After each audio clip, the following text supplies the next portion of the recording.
이 잘못 지어진, 잘못 세워진 집을, 그 문제를 해결하려면 근본적인 문제 해결은 무너뜨리고 다시 짓는 수밖에 없다니까요. 그런데 이것이 눈에 보이는 그러한 집만을 의미하는 게 아니라 우리 인생, 우리 신앙도 사실은 집 짓기예요. 집을 짓는 거예요. 때때로 어떤 성도님들이 저한테 찾아와서, 목사님, 예수를 믿고 하나님이 은혜도 주시지만 너무 힘들어요. 자꾸 깨어지는 것 같고 막히는 것 같고 부서지는 것 같습니다. 그런 이야기를 합니다. 여러분, 집 짓는데 제일 먼저 깨뜨리고 부수는 공사가 있지요. 그게 기초공사, 토목공사입니다. 우리가 새성전 지금 지을 때도 작년에 몇 개월 동안 돌을 부수고 산을 깎아내고 토목공사, 기초공사를 튼튼하게 했습니다. 그거 필요 없다고 그냥 산 위에다가 덜렁 지으면 금방 무너집니다.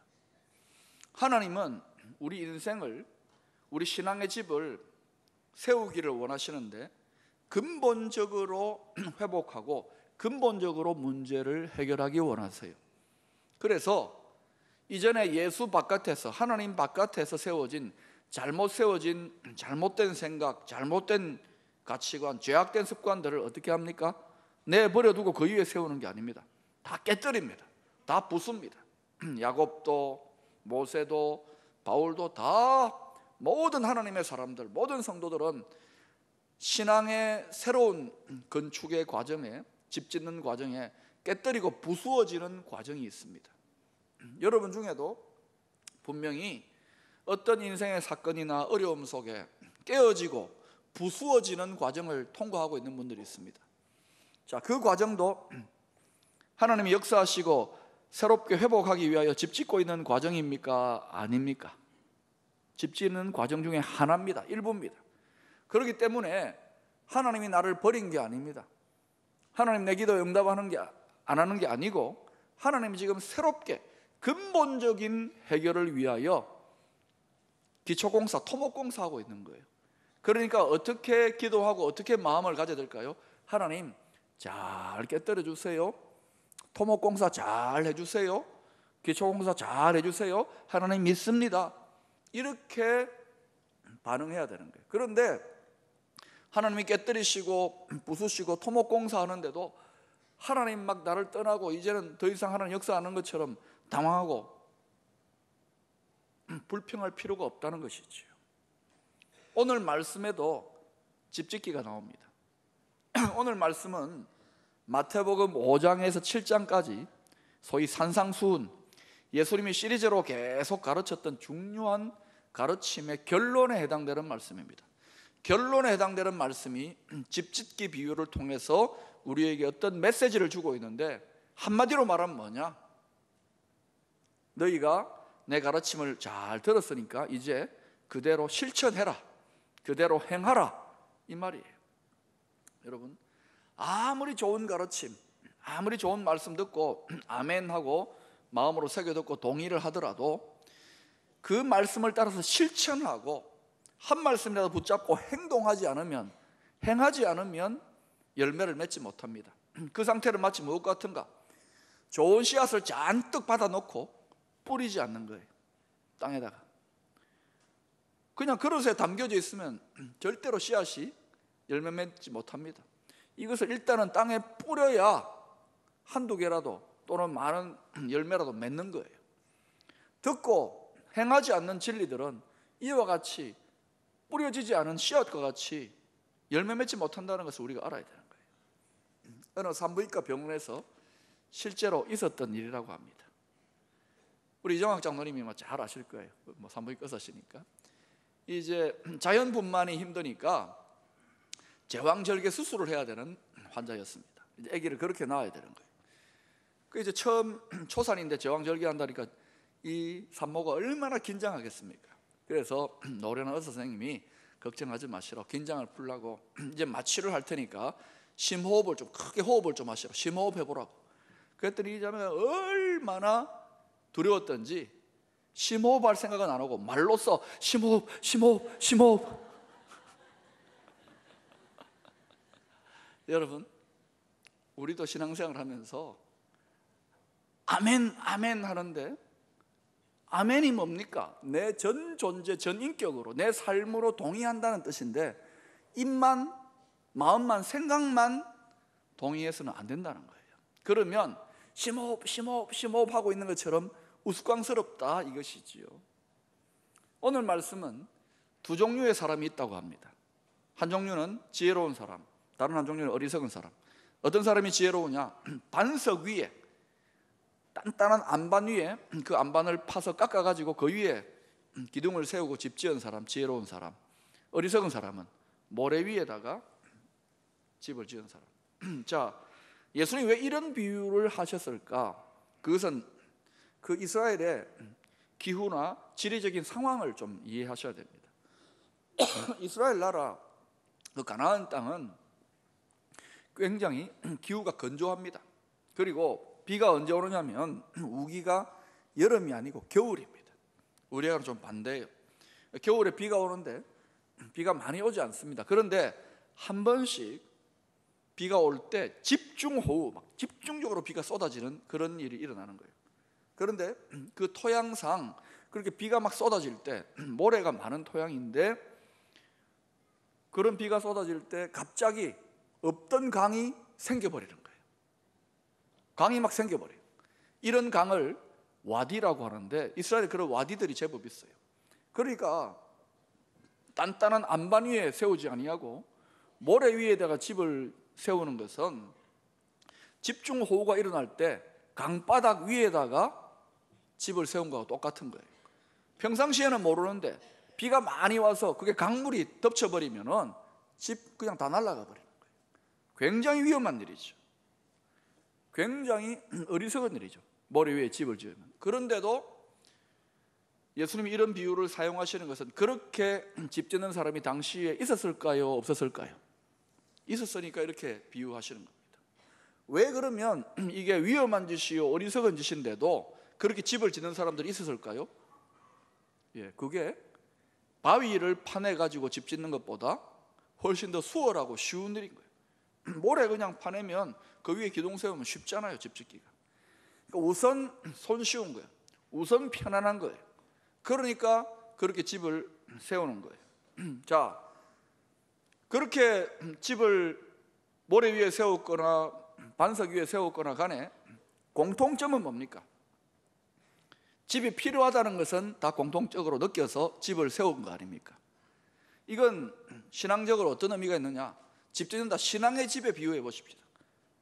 다 하나님이 필요하고 예수님이 필요하다, 믿음이 필요하다 해서 믿기 시작했고 교회에 나오기 시작했다는 거예요.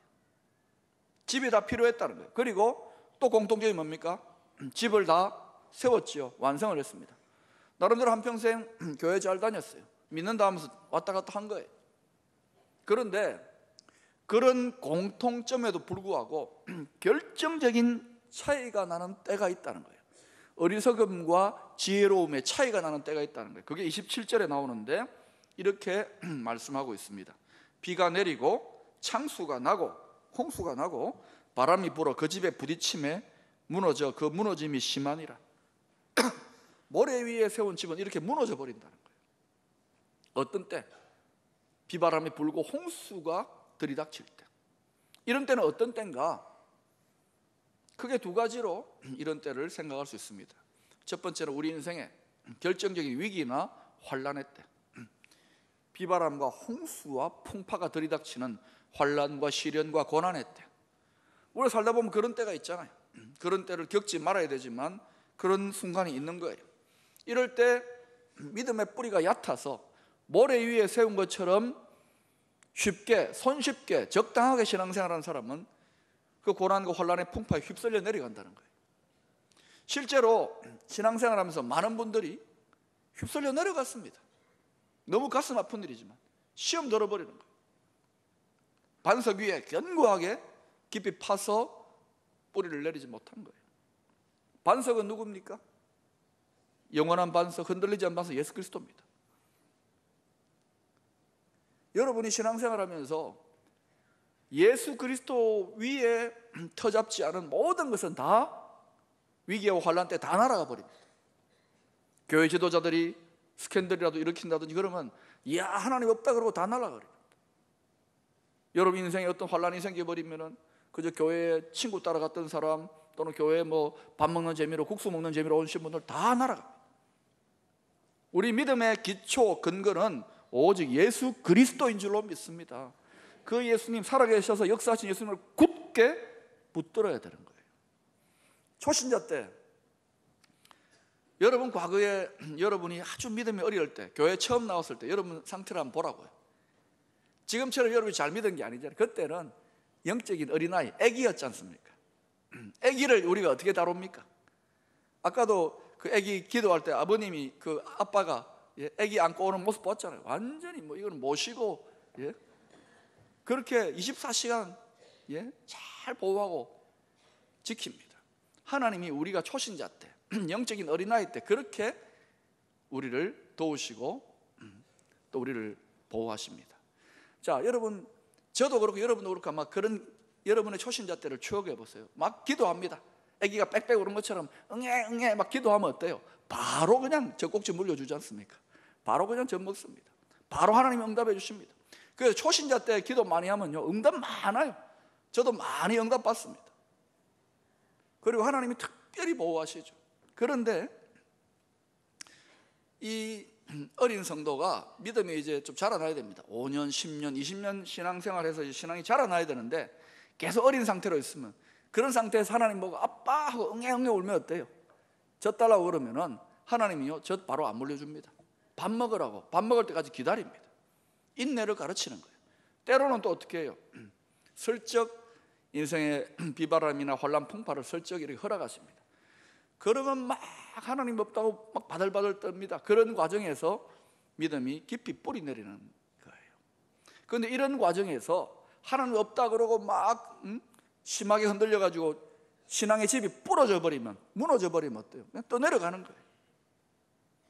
그러니 여러분, 믿음이 깊어지고 믿음이 견고해진다는 것은 여러 가지 시험과 어려움들을 이겨내면서, 믿음의 저항들을 이겨내면서 자라난다는 것을 아셔야 됩니다.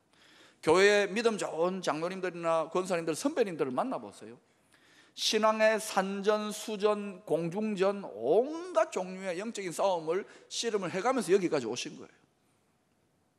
그러니까 여러분, 믿음의 어린 상태에 있지 말기를 바랍니다. 어려움들을 이겨내고 저항을 이겨내고 믿음이 자라나야 됩니다. 두 번째로, 이 비바람이 불고 홍수가 나는 때는 어떤 때인가?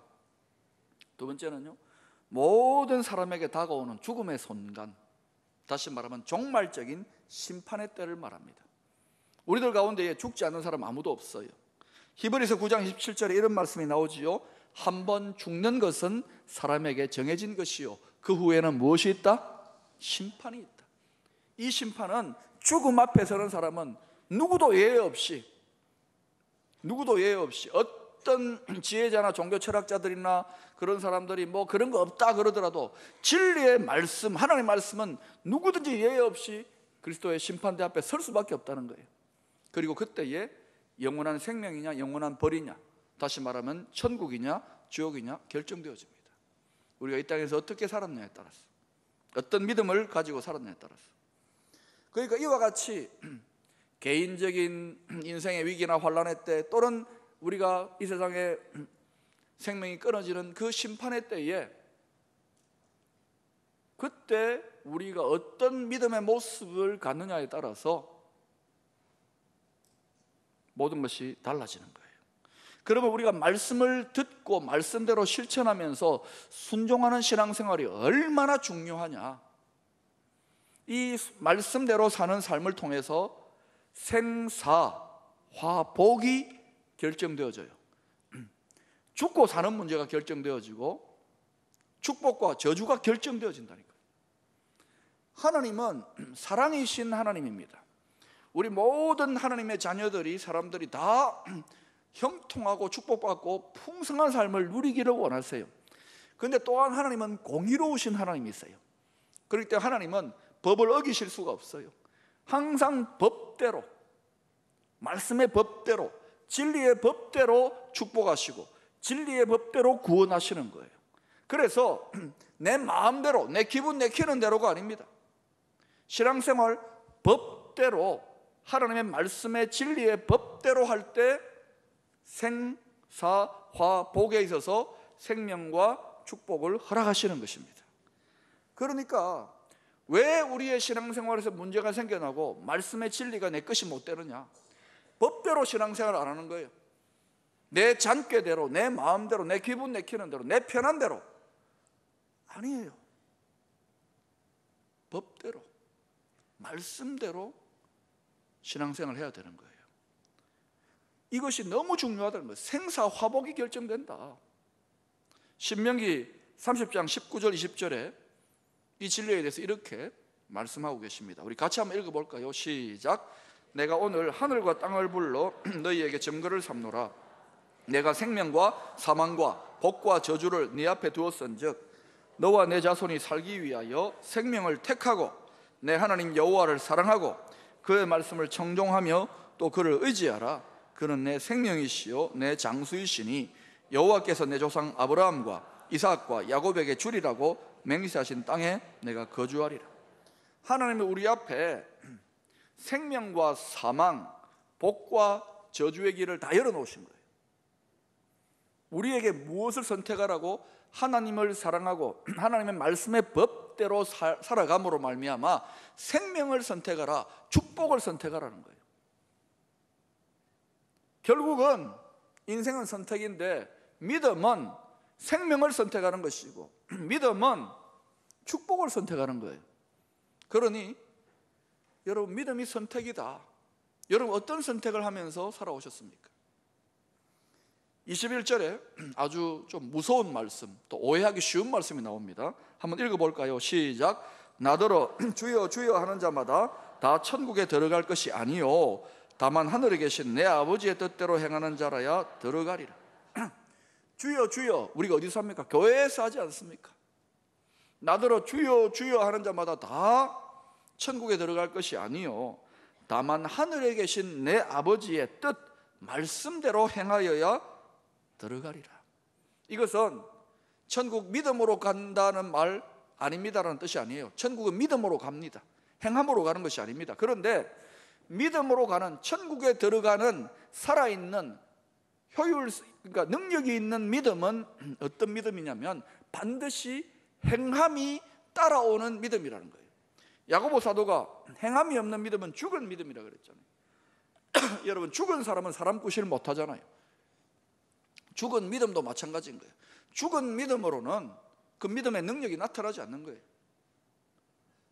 주여 주여 아멘 아멘, 이게 다가 아니라는 거예요.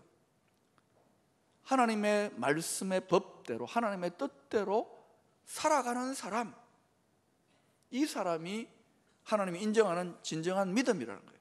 그것이 능히 심판대를 뛰어넘어 천국으로 입성할 수 있는 믿음이라는 거예요.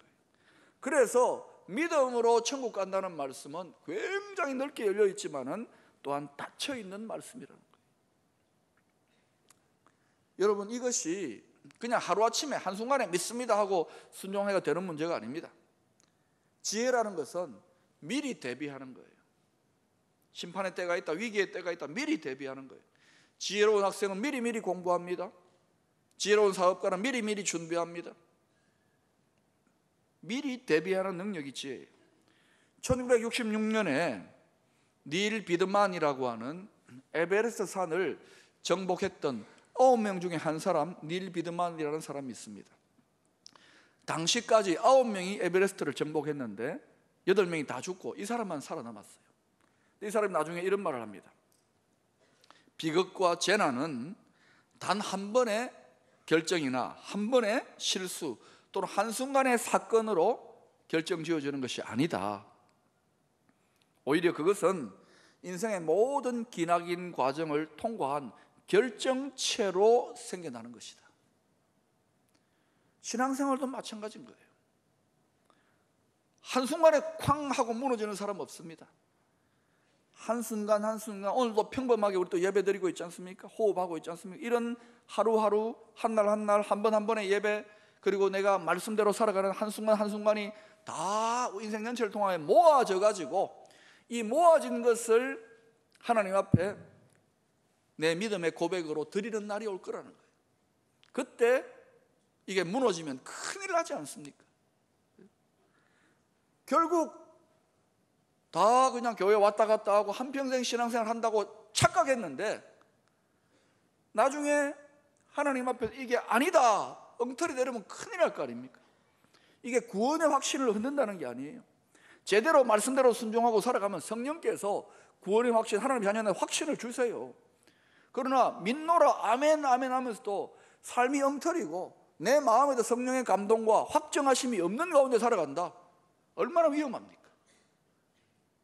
그러니까 이 말씀대로 살아간다는 것이 생사화복을 결정짓는 너무나도 중요한 문제이기 때문에 주님이 오늘 집짓기 비유를 통해서 다시 한번 우리에게 강조하고 계시는 거예요.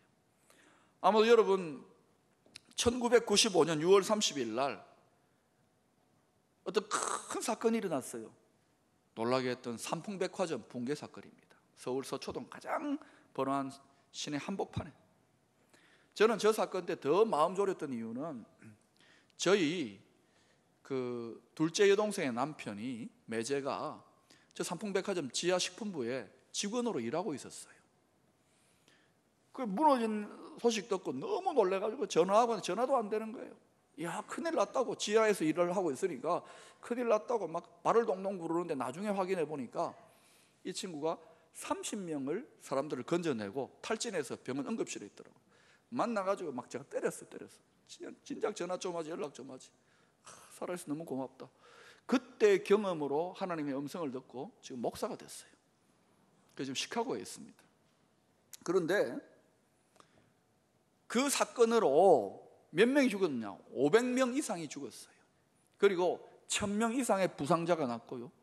뭐 피해 규모는 수천억, 그리고 전 국민들이 얼마나 깊은 상처가 생겼습니까?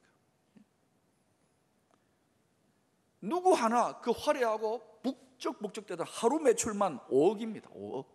그리고 엄청나게 번화하고 잘 되는 백화점에서 그게 무너지리라고 누구 하나 상상하고 꿈이나 꿨겠습니까? 그리고 그 건물이 붕괴되기 전에 이미 많은 사인들을 보내줬어요. 벽이 막 금이 가고 또 무너지는 당일날은 천정에 막 이렇게 내려앉고 막 이상한 소리가 들리고 우리 매제가 전해주더라고요. 그런데도 아무 걱정 없이 태연하게 그러는 가운데 막 이 뭐 용도 변경을 마음대로 해가지고 하중을 못 견딜 정도로 보강 공사도 안 하고 그냥 용도 하중이 막 늘어나니까 더 이상 건물이 견딜 수 없다가 그냥 일시에 가장 붐비는 때 그냥 쾅 하고 무너져 버린 거예요. 왜 그러면 그렇게 막 건물에 이상이 생길 때 빨리 조치를 취하지 않습니까?